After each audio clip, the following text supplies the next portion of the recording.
যেসব ড্রেনগুলো হচ্ছে, যে ড্রেনগুলোর কোনো পরিকল্পনা মাফিক ড্রেন হচ্ছে না, এবং ড্রেন যেগুলো হচ্ছে, কিছু ড্রেনগুলো আছে দেখা যাচ্ছে যে জলাশয় যেভাবে যাচ্ছে সেটা কিছুটা আগে এসে আবার থেমে যাচ্ছে, যেটা মানে যে ড্রেনগুলোর যে স্লোপিংগুলো যেভাবে করা দরকার সেটা হচ্ছে না। এটা যার জন্য সেই ড্রেনগুলো ভরাট হয়ে সেই যে ড্রেনের জলগুলো রাস্তার উপর দিয়ে স্লোপ করে চলে যাচ্ছে। এই হচ্ছে শিলিগুড়ি শহরের পরিকল্পনা।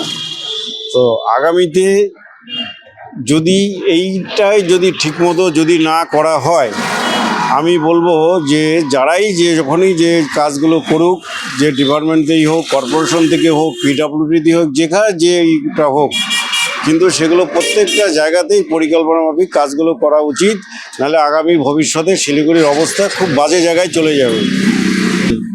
তার কারণ হচ্ছে একটাই, এটাই হচ্ছে এই যে ড্রেনগুলো ভরাট হয়ে রাস্তার উপর দিয়ে জল চলে যাচ্ছে, ড্রেনগুলো ঠিকভাবে নিকাশি নালা হচ্ছে না, অপরিষ্কার অপরিচ্ছন্নভাবে ঘুঘুমারি মতো জায়গা, আজকে যে রাস্তা হচ্ছে ইস্টার্ন বাইপাস থেকে শিলিগুড়ি শহর, যেটা সবথেকে যেটা এখন গুরুত্বপূর্ণ রাস্তা, সেই রাস্তার উপর দিয়ে যে আমাদের রাস্তার যে আমাদের যে ঘুঘুমারি যে ব্রিজটা আছে, সেই ব্রিজের নিকাশি নালার এবং যে পরিস্থিতি, তার জন্য যদি সেটা যে তার কারণেই আজকে নদীগুলো ভরাট হয়ে যাচ্ছে।